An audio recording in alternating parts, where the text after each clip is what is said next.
minute. Maybe I'll just put it on like this.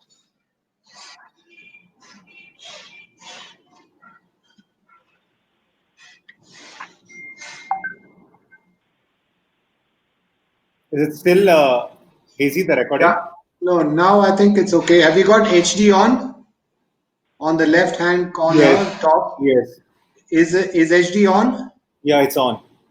Okay, can you just cut it off? Can you just move it to the left? Okay, Let me I'll see cut if it off. it improves.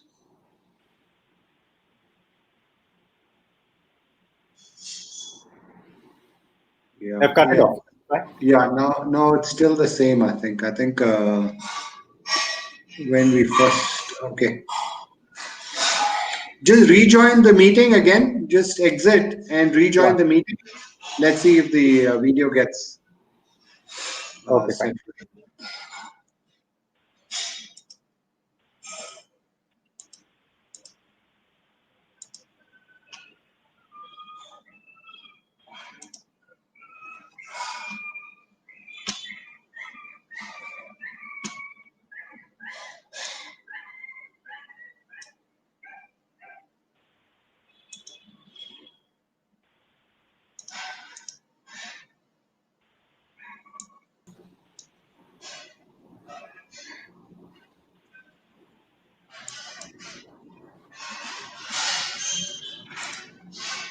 Oh, now it's clear. It's clear? Okay. Yeah, now it's clear. Okay. So we had a little mess up this afternoon. What happened when I set the webinar? By mistake, it went to 1 o'clock in the afternoon. And then Diksha calls me and asks, "Are you late?" I said, "No, it's at 7:30." Then I checked the time, it was 1 o'clock. Then I went to everybody and told them it was 7:30. How do I share my screen, by the way? If you go to the three dots, Correct. you'll see share the screen, or if you have a PowerPoint, which you want to upload onto the software directly, you have a content library, which is the bottommost.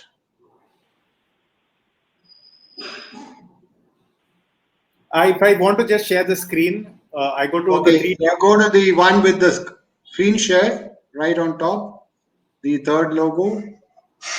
The three dots, right? Screen share showing me. Yeah. Okay. You have a pop-up, and then you can just share your screen. No, when you go to the three dots, okay, you'll see a pop-up coming out, right? Yes. In that, the first, second, third from the bottom is your screen share link. First, second, third. There are just three pop-ups that are coming. Okay, then the topmost one. That's the screen share with an arrow pointing out. Screen share. But then you just have to click on that. It's showing me your entire screen. So will I have to reduce this? No, you have to accept it. You have to share it. You've got to accept to share. Now, when I share it, do you see something? I haven't seen anything. Nothing, it's not right? yet come on. So it's not showing me an option of keynotes. Can I share keynotes? Or it becomes can I share it through keynotes? How do you mean share it through keynotes? It's an Apple. See, I'll share you my screen. Okay, this is what my screen looks like. I have to accept.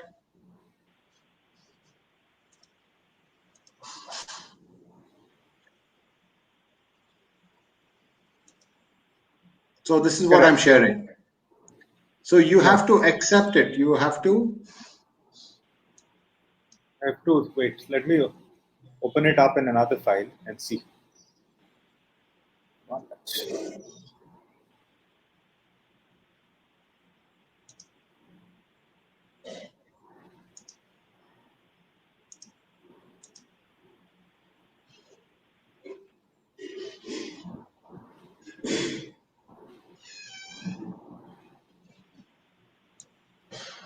It's not showing me now. It's showing me a screen share option, and then in that is the entire screen application window. Yeah, you just have to click on that icon that you see or your entire screen and then say share. But it's not clicking on the share button. It's not highlighted. Now, okay, what happens is the moment you do this, Hmm. you'll see your entire screen, isn't it? It's not. Am I made the host, co-host, anything? Is that in place? Yeah, yeah, all that is in place. You're already one of the hosts.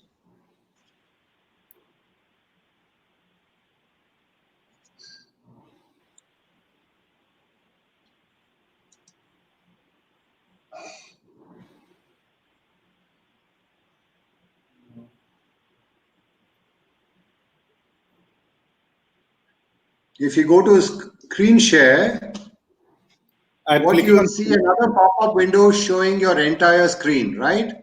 Correct. You have to click on that particular window where you Okay, see I your. click on that particular window and then. If you then Okay. the share button will light up. Yes. Yes. Do you see Yeah. anything that I've shared at the moment? Yeah. Now I can see your screen. Okay, you can see my screen, right? Yeah. So you can actually move your screen up. You can 1 minute. reduce Just this. 1 minute. Yeah.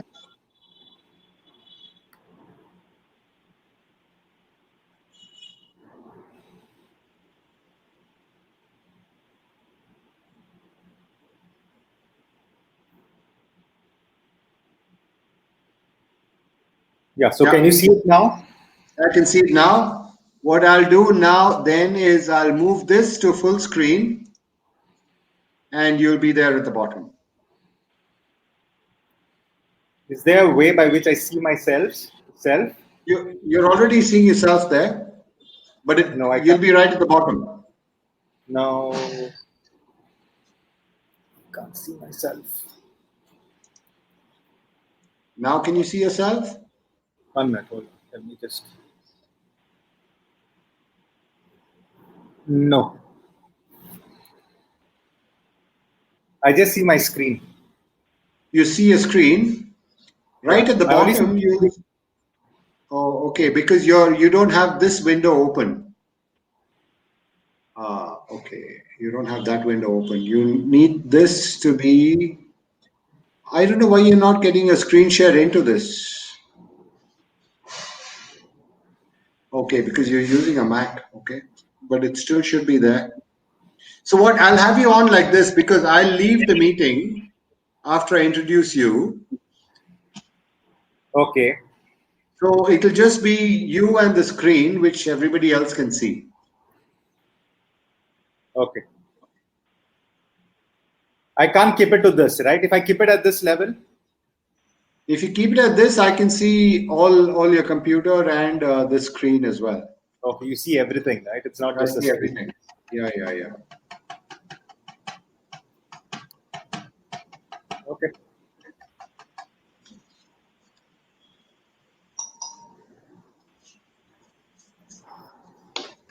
So how many participants were there in the morning? By the time I came in, there were about 15, 16 of them already. So I had to go on video and tell them, listen, I'm sorry, there's something messed up here. And so I resent them all the mails for them to come back at 7:30. We've had quite a lot of registrations.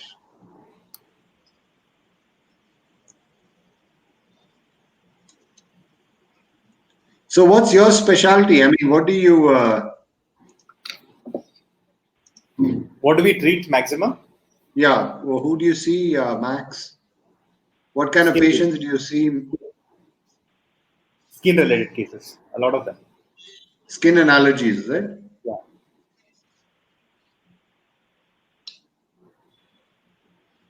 That's the maximum that we get. Mm-hmm. You're based in Chennai, right? I'm based in Chennai. Yeah, yeah. So close to Dr. Rajesh, I guess. Rajesh. Yeah, yeah. Rajesh. He's very close. He's just like Rajesh. few streets away. Rajesh Rajendran, right? Yeah. Yeah, yeah. He He's was just he was in our college as well. It comes for his okay. post graduation. Uh-huh. Yeah, he's also going to be on one of our webinars soon. Yeah. So this concept of you identifying a particular remedy with a person now, identifying, is an interesting subject actually. It gets it. Sulfur, Correct. you can, we when we started I Love Homeopathy, so we had this thing going that how will a sulfur change a light bulb? So what all he'd do before he'd actually change a light bulb. We had a whole series of that running. I'll share that with you. I'll Oh, take it out and share it with you. because many times a small hint when a person walks in or a small conversation on the phone also could just trigger the thinking process of what could he be. What could be, yeah. Yeah, I mean that's the key actually, true. That's the key. But only thing you got to know, you got to keep your, you got to know that he's speaking through his words and through his actions. Okay.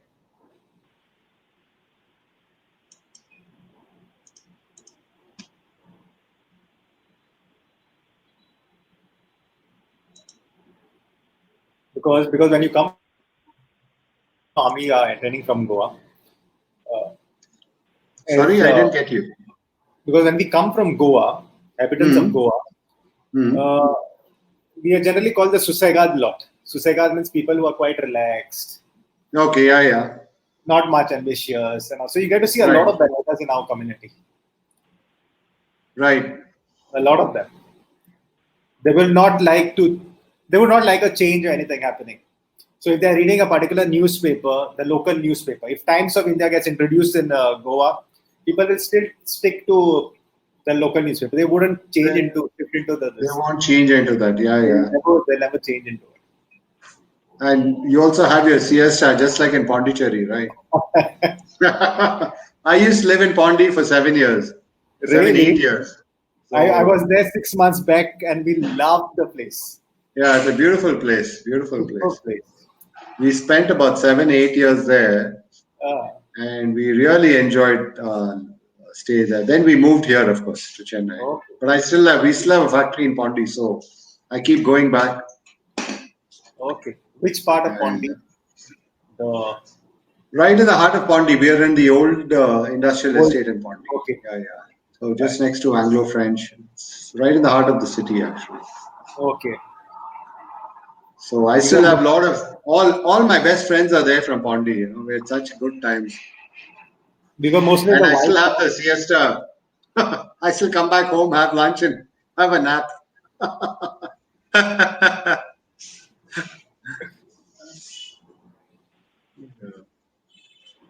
When we were there, we were lucky to get some nice cloudy climates. It was good, but the last It day was was good. hot, hot, Yeah, yeah, yeah. Pondi really. is hot. Pondi can get very hot, but after 4, it kind of gets cool. Yes, It's pretty cool. There's a lot of sea breeze that comes in. correct. So what do you do, Karthik, basically? By education, I'm a pharmacist. I've done my B Pharm, Okay. and I look after the family business of homeopathy. I manufacture homeopathic medicines. What by By what the name? name of Bahola. Okay. Bahola. I'm just like you. I'm a third generation in the Okay. homeopathic business, but I'm not a doctor. So I manage the business and I run it. And this I love homeopathy is actually when we started homeopathy. We started by running a homeopathic course by post. Okay. So then it moved on to a magazine. Then it moved on to many doctors who came out wanted medicines at those days. I'm talking about 40s, 30s, 40s. So then they started a factory to manufacture, and then it slowly grew. Then they stopped the magazine, and in about 76 or 78, they stopped the magazine. So after I came about 10 years ago, I wanted to revive the magazine. But then it was slowly going out. Magazines were going out, digital was coming in. So I decided to move everything to digital. So that's how I started this. Like 2010, I started this, Okay. and it's a pretty interesting community that I have. I mean, we have in this. I love homeopathy, but this is mainly to go to public. I mean, mainly for the people to understand what homeopathy is. I'm not into actually developing uh, like H-pathy.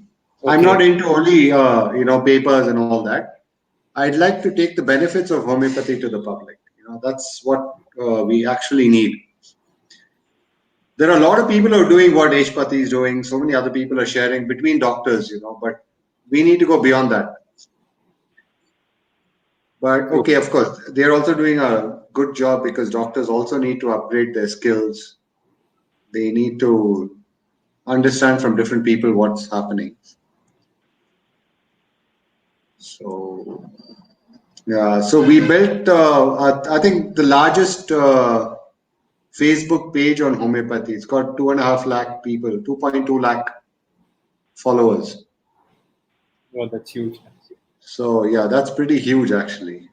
Then, so we're doing basically just that. I mean, this is my hobby in the sense what I can give back to the system. You know. So Other than medication, anything else do you all as well supply? like what? What other? So vials or anything of that sort as well? Vials, yeah, we have. I mean, we don't really concentrate on that, but we do supply to people who ask us to supply. Okay. Glass or plastic? Sorry, Glass or now we plastic? have to move to glass, right? Because Yeah. everybody's moving to glass, but it'll take a while before everybody moves to glass. We have a lot of people coming in.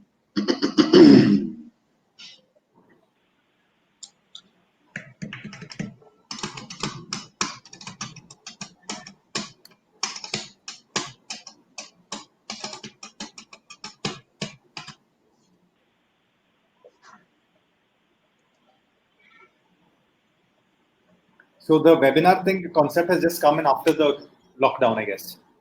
Or No, in fact, 5 years ago we did a few webinars, but the tech at that time was not so good. So we really couldn't actually pull it off. We did one in, I think, in 2014 or something. We did a series of webinars on Materia Medica. We had about 10, 15 people from all over the world who came. But some of the tech wasn't so good. It wasn't so stable. So then I stopped. Now, of course, tech is good. Now there's, I think, an overdose of webinar? webinars going around now. Everybody's doing one. Everybody. Now you really got to choose. Initially, it was fine, like okay, but now it's so much you got to really choose as to what you want to listen to and I what. know. Yeah. We have AK Gupta actually signed on. Okay, I'm going to sign them on. So they've all just come into the room.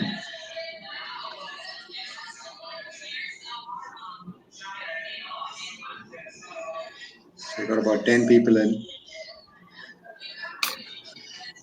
Hello, Dr. Gupta. Welcome. You can see all the participants there. yes, If you go to the participants logo, and if you yes, click on that, yeah, I see that. and you'll open up and see all their names. You can also see the chat. If you go to the three dots and right at the top, yeah, hello, Minal. Sorry about this afternoon. I think you were there this afternoon. Sorry, I got the timings all mixed up and I entered a wrong timing there. So if you go just above just below the three dots, Dolan, then Okay. you'll see a chat window pop up. Uh, No, don't have to to do all that.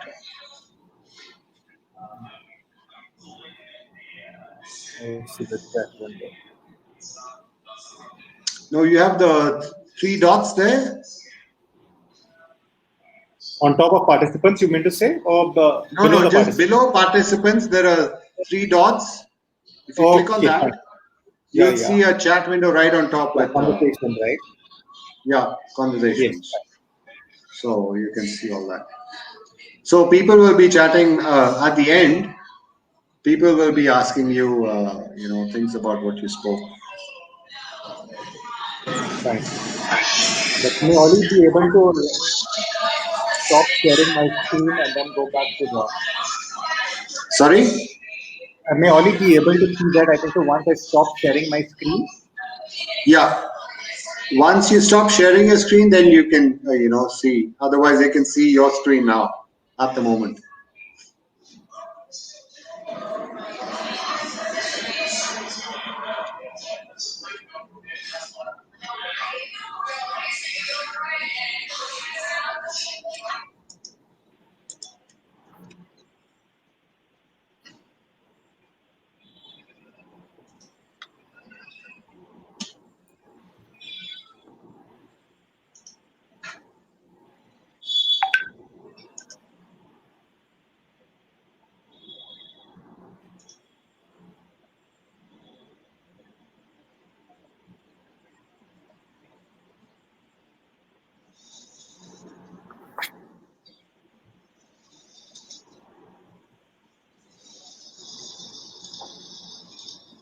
Okay, we'll start in a while.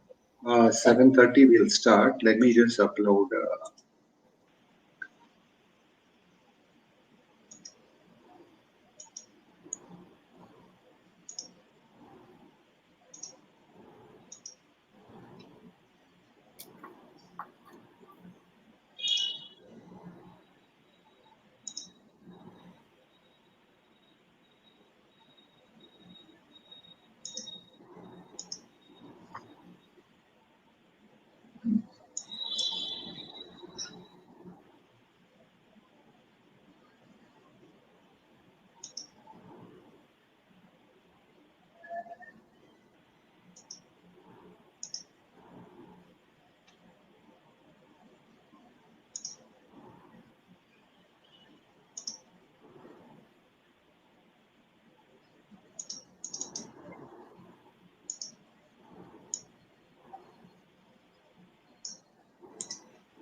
So let me just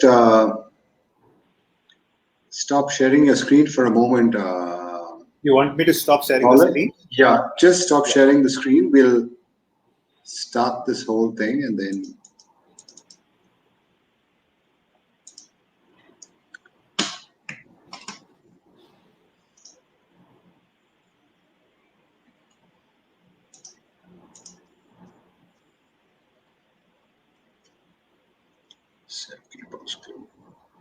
So we have got about 15 people who have come in. So we'll Yes. start sharp at 7:30 and then we'll move on.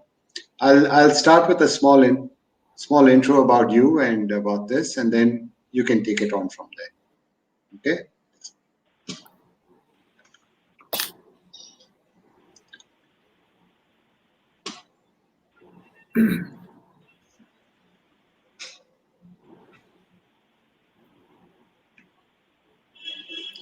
One second. Let me get Facebook connected.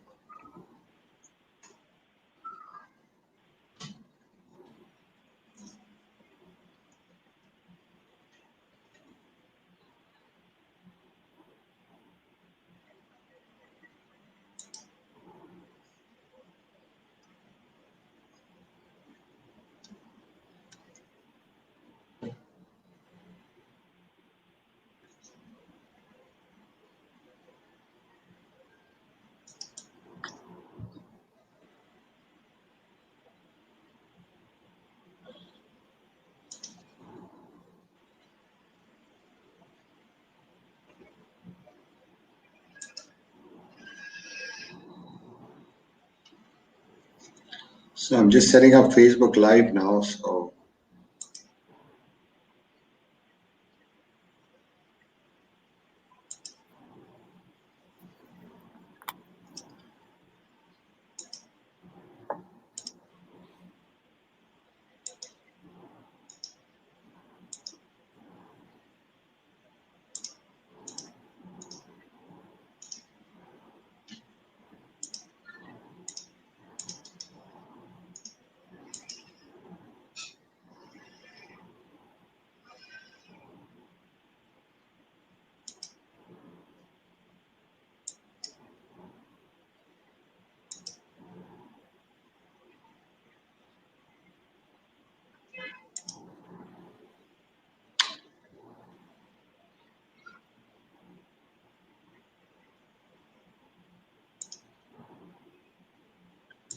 Yeah, we've got quite a lot. I'm going to start.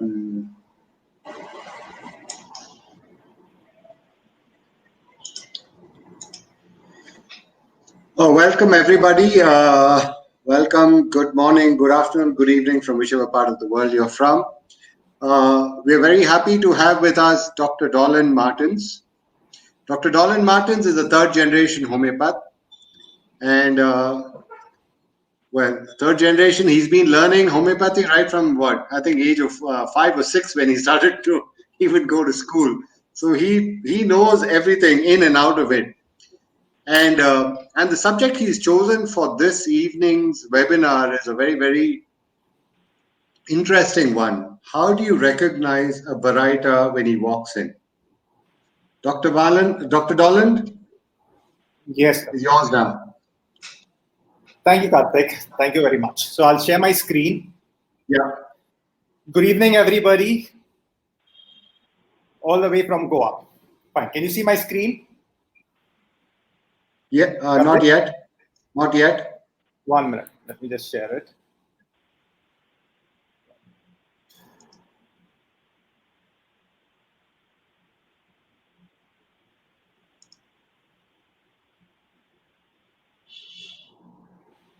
Okay, fine. Can you see it? Yes. Yes. Okay. So basically, I selected this topic about Baryta for, in case people do not know, I come from a small state called Goa, and we come across a lot of patients that make us think about Baryta. Because where we come from Goa, we are generally known as people who are very susegad. That means very relaxed, non-ambitious, would like to spend work for a short bit of time, have very fixed routine work. For example, in case somebody, for example, has a newspaper, he likes reading the local newspaper. He would always read the same newspaper. He would never change it. Maybe you get a new newspaper publication comes in the state, New Times of India or something comes in the state, but he would never change it. He would always read the same newspaper. If you would go to a particular grocery shop, he would always go right there. Even if a new one opens, it's closer to him, but he'll never go there. He'll stick to the same old thing. That's why I found taking up this is something that maybe I could share some light as to how we could recognize Barytas from the very first time that we speak or the very first time that they enter into our clinic. So first, to begin with, I would like to share with you all a case of psoriasis.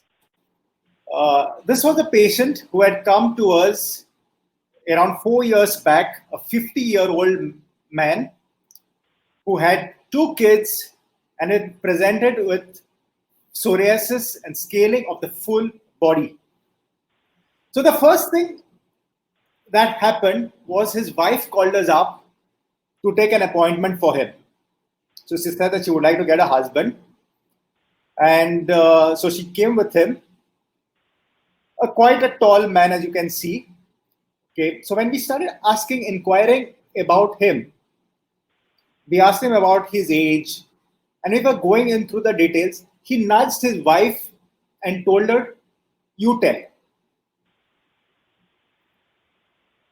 So that was something that was very strange to us because when you're interacting with somebody who generally, you know all the information. When it came to his age, he told his wife to tell, as though he didn't know his age. So these are the first few things that generally make you think about what could the constitution of the patient be. Uh, the prescription of Baryta was given. Okay, I'm just showing you the follow-up of it. This was within 6 months as to what we got. If we are on the right remedy, the results are fast to be seen.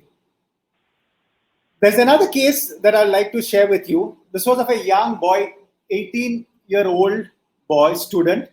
He had come to Goa for his further studies. Extremely brilliant student, extremely brilliant. He stood second in the entrance exam of BITS Bilani. That's one of the top institutions in India. And the first time that he came to us, he came with alopecia.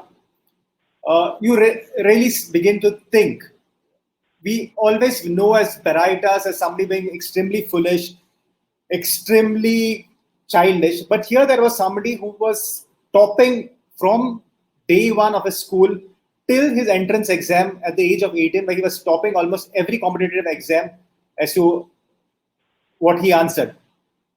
The thing that really helped us is the way that he was answering and the few small things that he was doing during the interview session that we will discuss with you and tell you as to how you would be able maybe to recognize the Baryta.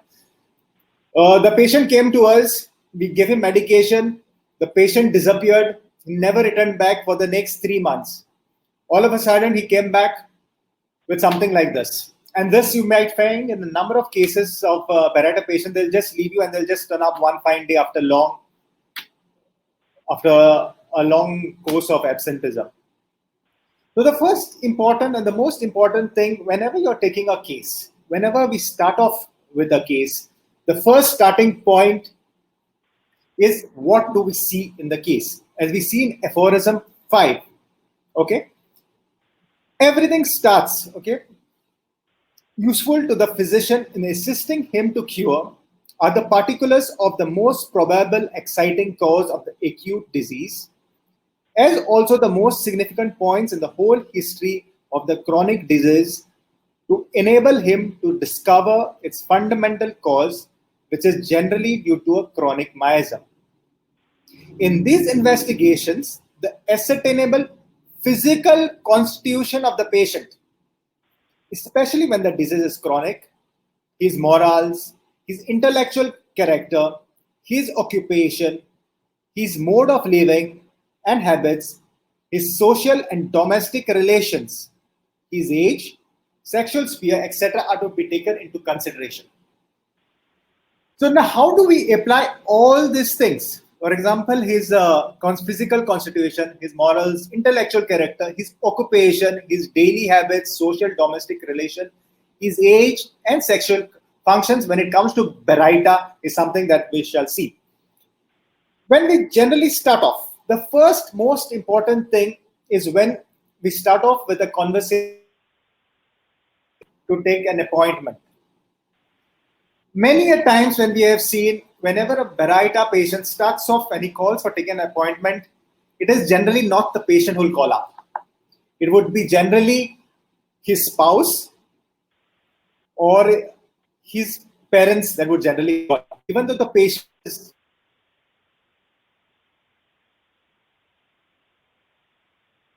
get my husband for consultation, or the old parents, mother, father, generally saying, I want to get my son for consultation. This generally happens due to something that we see in all Barytas is a lack of confidence. Hence, you always find it in rubrics like they have a downcast look or they feel that others are making fun. This generally starts with that. In case a Baryta gives you a call, the most important thing is that he will start making mistakes during his conversation.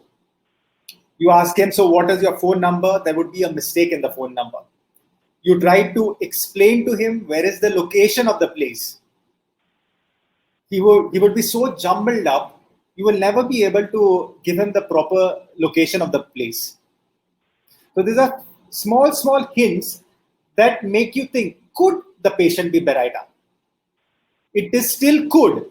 It's not confirmatory, but it could be okay. Could he be a Baryta patient that we are coming across?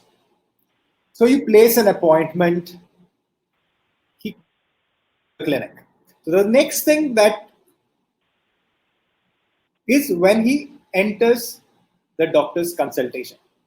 The first most important thing is what are we going to observe? As we all know, But the first and most important characteristic that all of the great books and authors tell us is dwarfishness. It is physical dwarfishness, it could be mental dwarfishness, or it could be dwarfishness of an organ, as what Ken says, that one organ is functioning, is not stops functioning as compared to the other organs. One organ doesn't go. So the first thing that you see is when a patient who comes is of very short stature as compared to the other relatives that have come with them. Something that we have got to look out. But it doesn't mean that somebody who's tall couldn't be Baryta. His dwarfishness could be seen maybe on the physical plane, on the mental plane. You will also notice the speed of his entry that is very marked. Extremely slow to walk in, extremely slow to pull out a chair. Another thing that is very, very marked is his hairline. Usually you will see patients developing baldness pretty early during their age.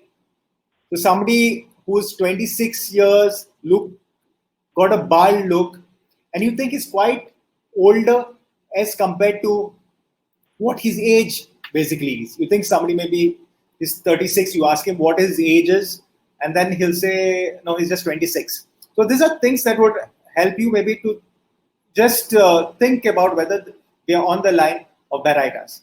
Another very important thing is that since Barytas lack confidence, they are not confident, they usually do not come into the clinic all alone.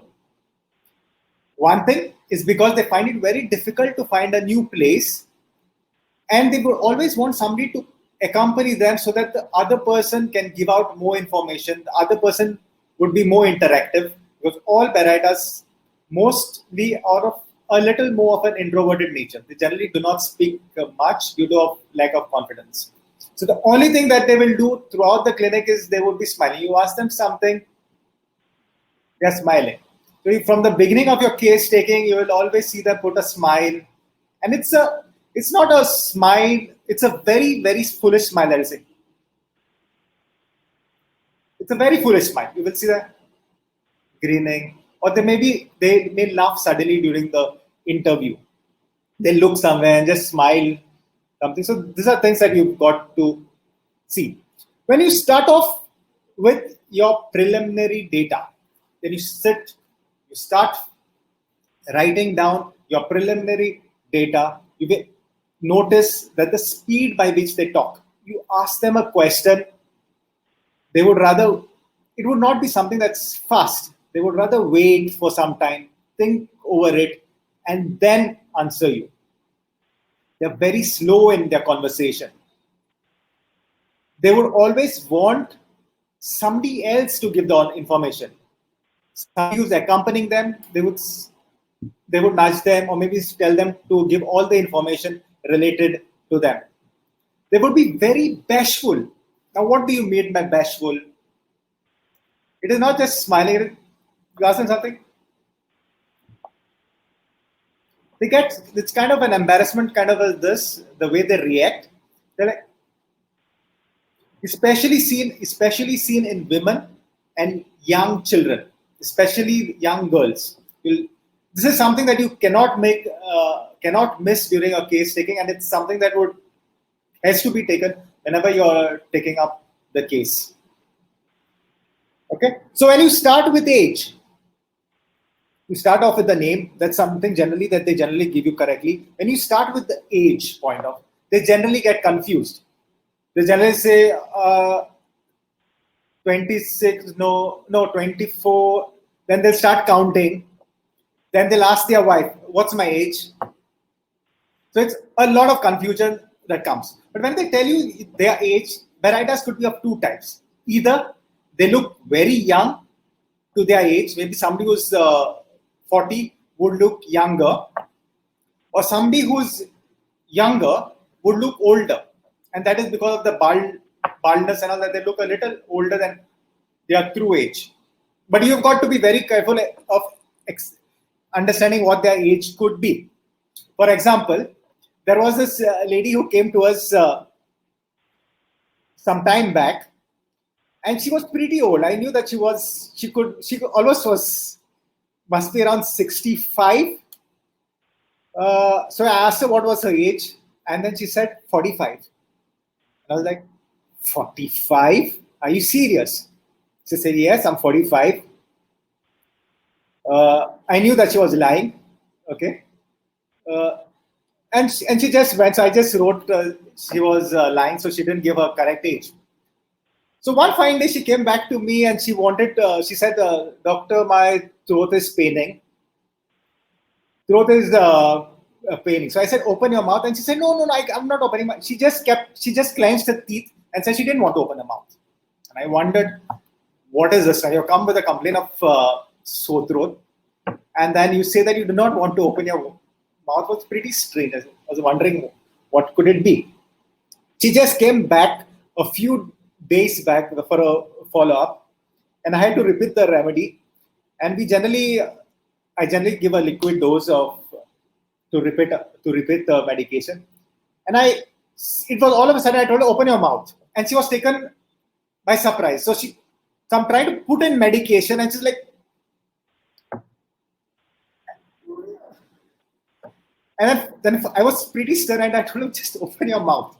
Then I realized why wasn't she opening her mouth for such a long time? The only reason was that because she was wearing dentures.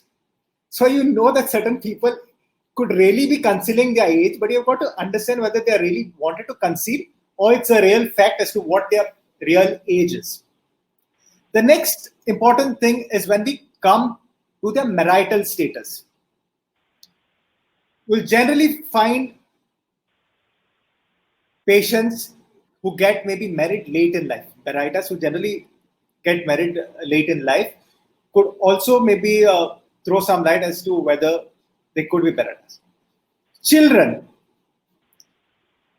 A lot of times that we see patients of Barytas suffer from low sperm count. So you'll generally see them with no issues, though they may come for that as their main problem, or they may come for something else uh, as their main complaint. But in case they maybe you look at them, you look at their age, you look at their physical appearance, and then they come with a history of maybe no children, then maybe you got to think about as to whether the patient could be a Baryta. Education, when it comes, you get some Barytas who are extremely highly qualified, extremely in very good positions in business, but when you interact to them, you find that their mental level is not as good as to what position they have in the particular company. When it comes to occupations, when it comes to their occupation, you'll generally find them in very fixed jobs. You would never, there would be exceptions to the rule where you get them maybe in very high-end jobs, but you will mostly, a maximum number of times, you'll find them into fixed jobs, not much of an ambition, happy doing what they do, maybe a maid, maybe a pan seller, somebody who sells pan, a very common occupation in India, or maybe people having one shop, doesn't want to expand. For years together, he's been just at that one place. It's an occupation that has come from him from his father, and he just continues with that with no desire to go a step further, to progress further. When it comes to taking down their address, for example, next, you'll always find them again confused as to what is their particular address, or they'll keep it very short. Where do you stay? Goa. They would never give you the full detail. And so you need to dig into and ask them, okay, so where in Goa? Some people do not know where they stay. I've had patients of Baryta come to us, and we have asked them what their address is, and they'll remove their identity card and they'll start reading from there. So this also you've got to understand, could he be Baryta? When it comes to phone numbers, mostly they would not know their numbers. They would open up their phone they have kept it stored as to what their number is, or they have written what their number is. So they'll generally check as to what their number is, and then they will tell it to you, or you'll have all this information given by the person who comes along with them. So starting from your first conversation that you have on the phone to your preliminary data, you know as to we are here, we have somebody who's sitting in front of us who may be not as intelligent as to the rest of the people. So this is something that we could get maybe from just the basic, something that's very, very basic when we start off. So then when we start off taking the case, okay, so when you start off, somebody who's accompanying them will also throw some more light as to what kind of a patient is that we have. So he would be a patient who's extremely difficult to teach. If it's somebody who's very, very young, a child, for example, who's going to school, parents will always tell us, no, it's very, very difficult to teach him. His memory is pretty weak. You teach him something, he forgets it very fast. He scores very low in his exams, though the child is studying. It's not that the child is not studying, he's busy with other activities like playing or something of that. No, the child sits down with his books, he studies hard, but when it comes in writing it down in his exams or maybe answering it back to you is something that they fare pretty bad. Okay, something that we generally say, we call them a nut. We say he's a nut. He just cannot study. And why we say that he's a nut is because they are like hard shelled. If it's sponge, you generally generally can absorb all the information that you teach a child. But here is a nut. Everything you put in, nothing goes, penetrates inside. It just doesn't get absorbed. They are people who cannot get accustomed to gadgets. So you teach them how to use them. You teach them how to use the TV or use their mobiles. They just cannot get accustomed to. They maybe can give you calls, speak, but the fine details within a mobile, maybe sending a WhatsApp message or sending a message and all, these are things that they cannot get used to in their lifetime. They are also children or people who are very bad at calculations. Keep on doing mistakes or score very bad in the mathematics. Make mistakes while calculating money. Okay, so you'll get such kind of characteristics when they begin to tell you. There are people who are extremely routinist. For example, they will like to have their whole routine. Get up at 6 o'clock. I've got to pray till 6:30. Then I got to make my tea at 7 o'clock. Okay, so they have got this fixed routine. If something comes in between, if somebody, for example, is seriously ill, they do not know what to do. They'll still get up. They'll still have their pray till 6:30, make their tea. They do not know what to prioritize. For example, we had a patient. Every time she left the house, she had to pray. A routine prayer of around 15 minutes is something that she had to do. So suppose they were supposed to go to catch a flight, and they notice that they're getting delayed. The flight they're getting delayed to catch their flight. She didn't know what to do next. She still had to go through that routine. She still had to go to pray. People used to tell her, no, cut short, we are going to miss our flight. No, she just couldn't. It was something that was routine with her. They cannot adapt to the new thing that has come in. It is also seen whenever they are extremely obstinate people. So people like, for example, if you have got people doing a fixed job, for example, maids, they've got a fixed way by which they continue doing their thing. You will try to give them some more information saying, no, you could do this and skip a certain step, they will not be able. How much soever you may tell them, they cannot do something of that sort. They cannot multitask. We have had patients who, for example, are maids. They are cooking. They are cooking in the kitchen. When they cook, they're extremely slow cooking. It's not they cannot do two to three things at one time. So if they're cooking one dish, they'll concentrate totally in doing that one dish. Then after they finish everything, then they will start the next dish. They will not be able to maybe cut something here, do this, then cut something there, sweep there. No, it has to be that fixed one thing, then that. So however you may tell them, no, you can't do that. No, they have that fixed obstinate thing that saying that no, I've got to do just that. You'll also, whatever new you want to tell them, you'll also see them that they cannot accept anything new. We have a recent patient of ours, for example. Uh, he's got a they whenever they take any decision, it's a very haphazard decision. They do not know what is their priority. They cannot judge as to what will happen.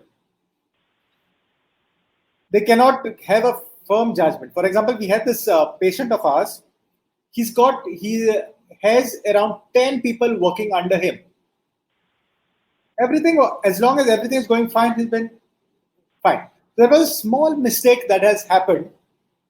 You generally try to overlook it and okay, chalta hai. No. What this fellow goes and does, he fires his whole entire team of 10 people. He doesn't try to understand as to what will happen the next day. And this has not happened for the first time. This is the second time he's fired his whole team, and then he struggles later on about building up the whole team once again. So this is something that you generally see in a Baryta patient. Yeah, there is no discrimination, indiscriminate. They do not know how to judge a particular situation. They just go and just do things. They do not know what are the priorities. Now, when it comes to this nut-like sensation, okay, this nut that I'm talking about, you'll also see this nut showing itself physically. So how would you see it physically? You will see that Barytas go and affect your glands. Okay, like how a nut is, it will lead to hard glands, the hard cervical glands, that it cervical, abdominal, inguinal glands, that it will generally go and affect. Just like how you have your nuts, you'll get this hard gland things. Another very important thing that we notice in nuts as compared to other fruits, okay, as compared to other fruits, you'll see a nut that is kept for extremely long period of time because they do not decay. Okay, as compared to a fruit, you'll see that it never decays, and which throws a light on something else about Barytas, in which is their development, like a nut, gets arrested. So you'll see them always. You'll find Barytas under rubrics like all late milestones, late learning to read, late learning to walk, late learning to talk. Okay, you'll always find them into rubrics like that. Development arrested, you will see them where they look younger, or you'll find their stature that has been arrested. Kent especially tells us something when it comes to affection of their tonsils, that you'll find them with indurated tonsils, and he goes on to say that he has never seen cases where it has led to suppuration. Though you get it under suppuration, he say, but he's never found it where it suppurates. So now here there is a inflammation of the tonsils. It gets enlarged and it remains enlarged, but it'll hardly go into suppuration. So you'll generally look into their throat. Generally, patients coming to you with extremely large tonsils. So they whenever they sleep, they need to breathe with their mouths open. So you'll get it under rubrics vessels. You will find them dribbling saliva on the bed and things like that. Especially notice whenever older people who are 40 plus, come to you with recurrent tonsillitis, slight change of weather, slight change in the temperature of the things that they drink. If they have something cold, you'll find them frequently coming to you with such complaints of inflamed tonsils. Something that is very, very characteristic about your Baryta patients. Other things that we come on is indiscretion. What do you mean by indiscretion? Is they cannot judge. There's judgment lack of. For example, you will generally find Barytas coming to you with a lot of fear, timid, fear of dark, fear of going out alone to a new place. But you can also get somebody who looks to be very, very courageous, who looks to be a daredevil. But basically, if you go to understand it, it could not be due to his courageousness. It could be because he cannot understand the danger behind the act that he's doing. He just cannot understand. The people who are extremely religious, they put their full faith into religion, and they cannot discriminate as to religion should be, it's important, but you've got to give importance to your family as well. But here they would place religion much on top of the family issues. So for them, religion comes first. They'll spend money, they'll spend a lot of time, and they may neglect the whole family altogether. Indiscretion could be seen when it comes to the anxiety. A lot, you'll get patients, a lot of anxious moments. They'll be anxious for small, extremely small things, extremely fearful, extremely anxious to do things. People who cannot make decisions. You generally find the male partner, the husband, generally in the Indian society, generally to be the one who takes more of the decisions when it comes to finance, things of that sort, looking after the kids, where the education of the kids and all have to be. But in such setups, you'll find that the wife is taking all the decisions in the family when it comes to money, when it comes to who do you consult, what is the school that your children are going to be, whether the amount she spends on consultation, all that is looked upon by the wife. So when you're conversing with the couple or with the parents of the patient who have also come along with him, you will generally get a sense that who is the stronger partner among the two. You'll generally be able to see it that the wife is somebody who's making all the decisions for the husband. Whenever she's talking to you, whenever she's telling about all her husband's complaints, so you know that the wife is a stronger partner in the relationship. Because of this lack of confidence, you'll find this patient extremely clinging, especially when it comes to children. Especially, they'll cling to their parents. They are very, very clingy. It may be not physically clingy in adults. You will not see the physical clinginess, but you'll see when it comes to taking up decisions, they will not be able to take up decisions. So everything, they have to ask somebody for decisions. Generally, you see them when it comes to wearing clothes. A simple thing like wearing clothes, they cannot decide as to what shirt they got to match with their pant. So even a simple decision like that, they would not be able to decide. So you'll generally see them ask somebody else, ask the brother, ask the mother, ask the wife. Can I wear this along with this pant? So whenever they go to shop, does this look good? Can I buy this?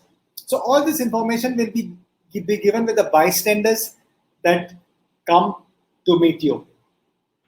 So all these things, okay, could this be a Baryta patient that we have? Intellectually, we have already seen as to how it could be a little on the weaker side, but you also get Baryta under the rubric intellectual.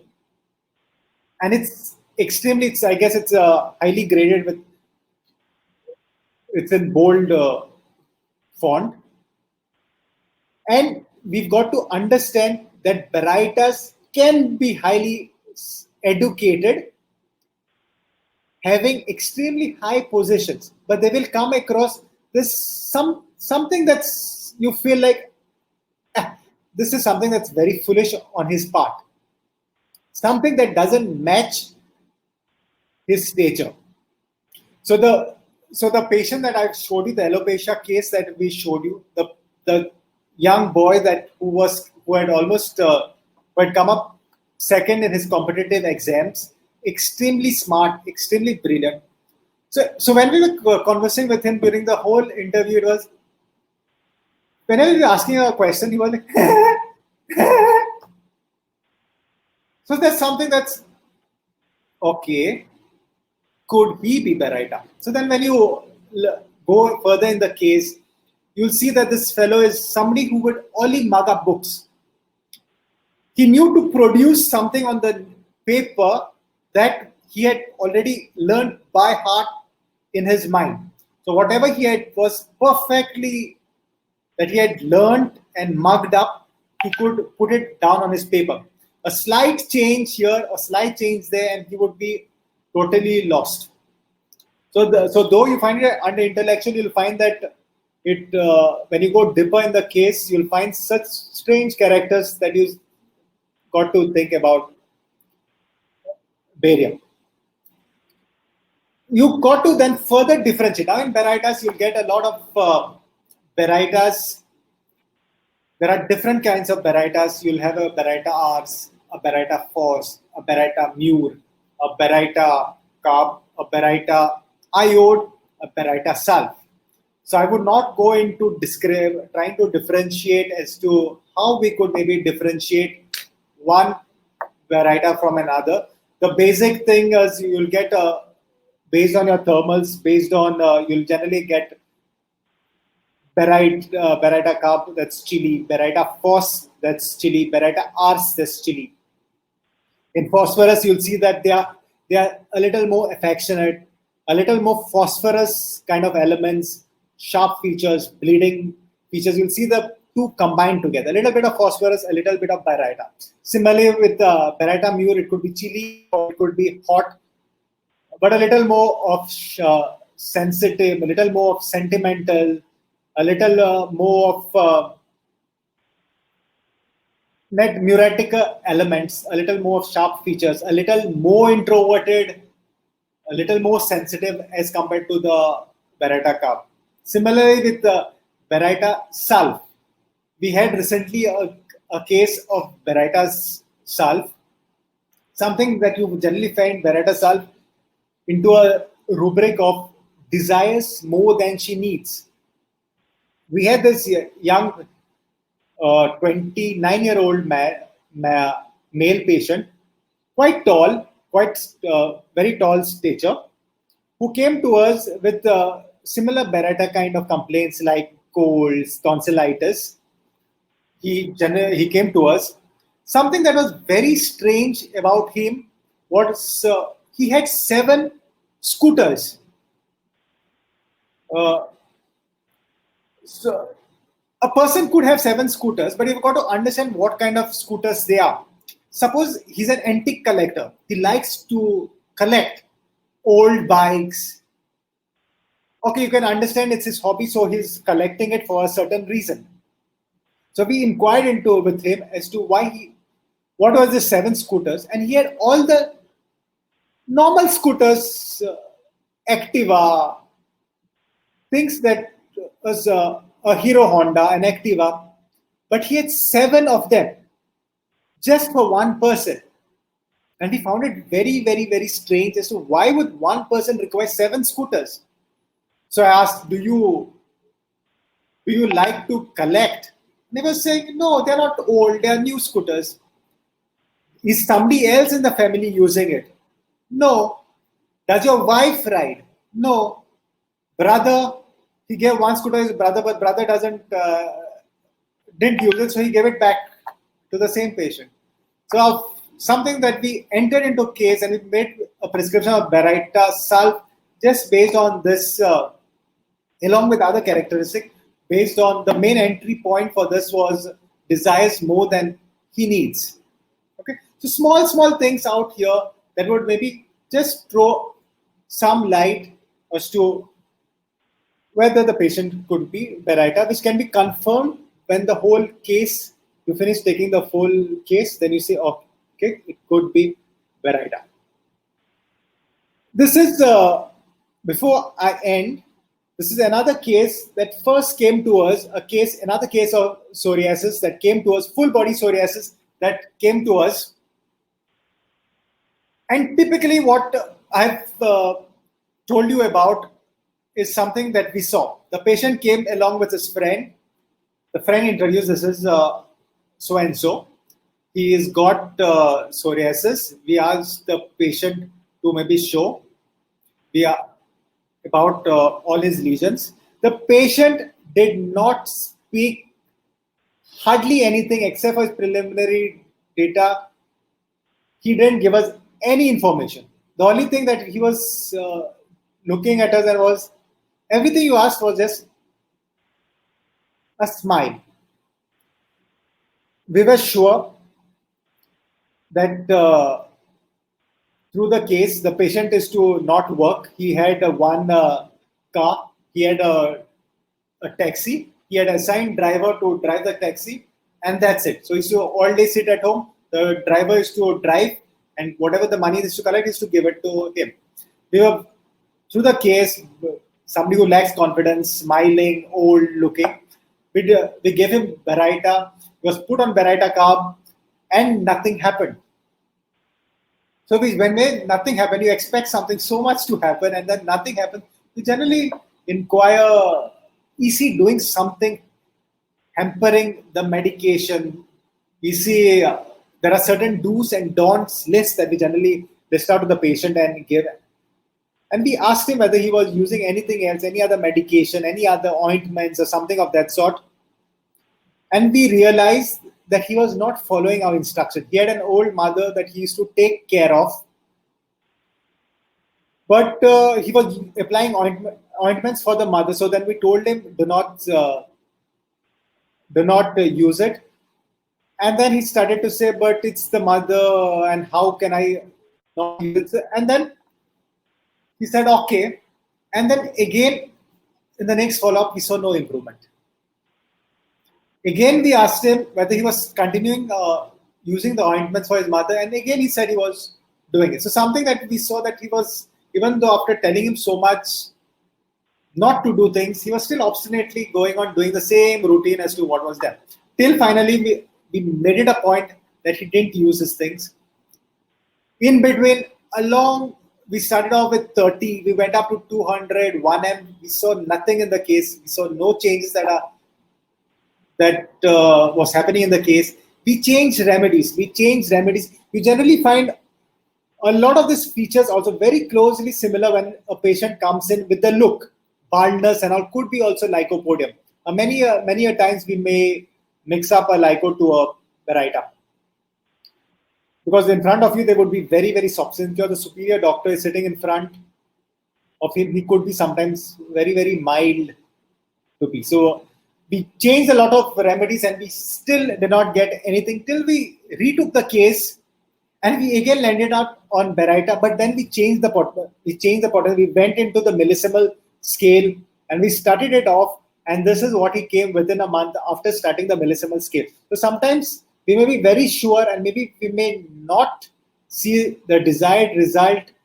We might need to change the potency as to what the scale of the potency as to what we were giving. Okay, these are some basic, very, very basic instructions as to how we might be able to identify a Baryta into our day-to-day practice. Okay, people who are extremely routine, looking at the structure, physical structure, looking at the way the patient answers, and by the information that is given to us by the bystanders, we may be able to identify a Baryta right from the first time that you speak, uh, you place an appointment to him, right through the whole case. You would be able to maybe be able to identify as to what Baryta would look out for. Okay, I'm opening it up for any questions, maybe anything that you all have that maybe you would like to throw, you would like to know anything else regarding it.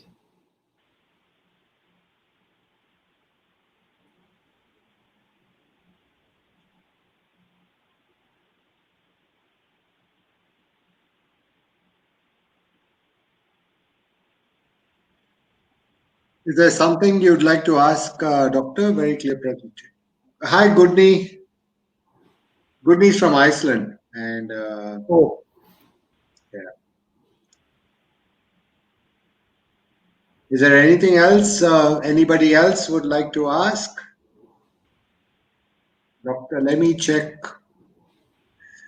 Can you yeah, identify good. elements?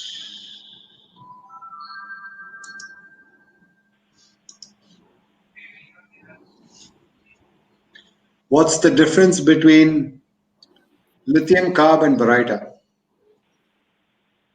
On the mental aspect do you want to know? Yeah, Viral. On the mental aspect. You generally find a lot of similar. You generally find a lot of similars between a Baryta constitution. You might find a lot of them similar to other foolish remedies that you generally may get that are mentally dull, something like Helleborus, Ithusa, that are very similar in aspects to a barium patient. I wouldn't be able to tell Viral exactly specific as to how maybe we would differentiate lithium from a Baryta. I'm sorry about that. Baryta iode would be somebody who's hot. So you will get Baryta carb is somebody who's extremely chilly. Due to the iodine element in the Baryta iode, you'll generally find patients that are extremely hot. You'll also find them carrying with it the iodine tinge. So you'll get them more emaciated, desire for more food, eats well, but loses flesh. People who it's an exception to Barytas, you'll find them extremely slow, but in Baryta iode, you'll find them very, very impatient, hurried, something that comes from the tinge of iodine element from the Baryta iode, and more glandular as well affections.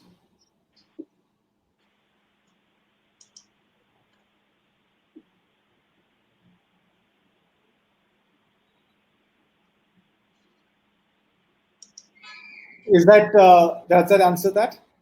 There's lycopodium patients Yeah. may be mistaken to be Baryta carbs. In such case, we see the palms and soles of the feet. Yes, a lot of time we also find it difficult. Sometimes we get confused between a lyco patient and a Baryta patient because of the features by which they come in.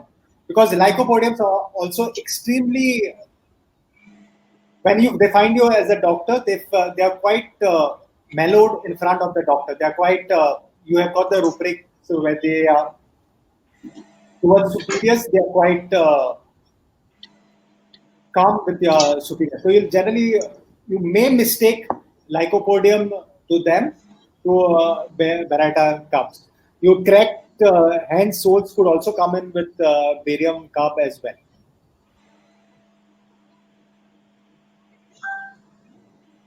You find sometimes what happens when we're whenever, because of the low IQ of a barium patient, whenever when we are going to the physical generals, for example, you ask them about their thermals, they might not be able to give you the right thermals at times.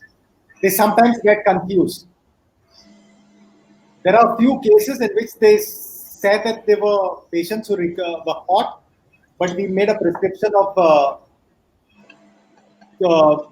barium, hot Baryta, which didn't work, but then we moved on to Baryta carb and they showed fantastic results after barium carb. So sometimes they may get confused into when you're asking them the thermals and they may not be able to give you the right thermal. So then you will have to make a judgment of it as well.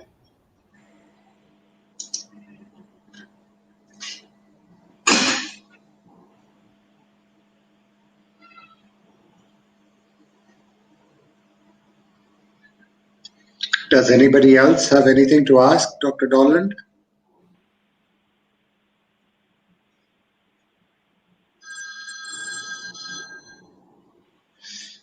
Yeah, I think Anything else that's coming up? no, I think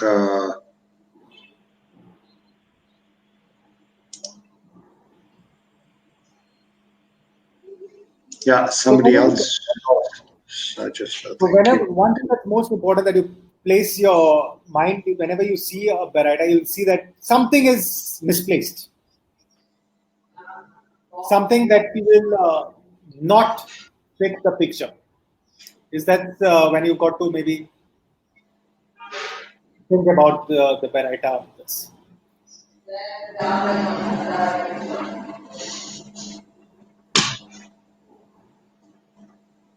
Fine. So shall I call it a Yeah, yeah. I'll just yeah? sure.